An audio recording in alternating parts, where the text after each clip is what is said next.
Gusto mo bang pag-usapan natin, Kalufet, anong katangian na meron ng isang Taurus at ugnayan sa ibang zodiac sign pag-usapan natin? Ang Taurus ay isa sa mga zodiac sign na kilala sa kanilang matibay na pundasyon at praktikal na pananaw sa buhay.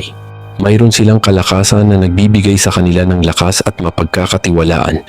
Sila ay masigasig na mga tao na hindi basta-basta sumusuko sa anumang pagsubok, mahusay sa pagpaplano at pamamahala ng mga bagay at laging handang tumulong at protektahan ang mga mahal nila.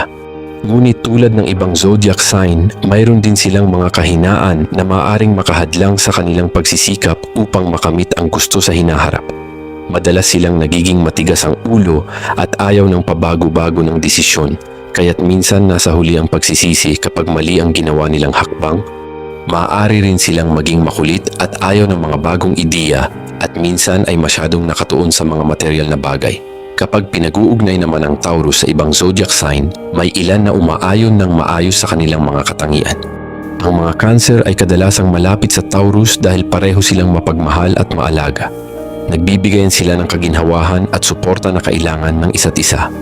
Ang mga Virgo naman ay umaayon sa kanilang pagiging praktikal at maingat, habang ang mga Capricorn ay kasama nilang nagtatrabaho ng husto para makamit ang kanilang mga layunin. Mayroon din namang mga zodiac sign na maaaring magkaroon ng hidwaan o hindi pagkakaunawaan sa Taurus.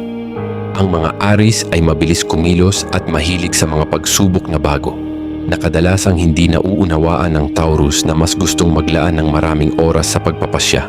Ang mga Gemini ay pabago-bago at mahilig sa pagbabago, na maaaring makainis sa Taurus na mas komportable sa kanyang mga gawain, at ang mga Aquarius naman ay makabago at hinahanap ang kalayaan, na maaaring hindi umaayon sa pagiging tradisyonal at mahilig sa katatagan ng Taurus. Ang mga ugnayan sa pagitan ng Taurus at ibang zodiac sign ay nakadepende, ngunit ang mga katangian ay nagbibigay ng mahalagang pahiwatig kung paano sila maaaring makipag-ugnayan sa isa't isa. Ikaw, Kalufet, anong zodiac sign mo at maaari nating pag-usapan? Mag-follow, like at share para sa susunod pa nating pag-uusapan.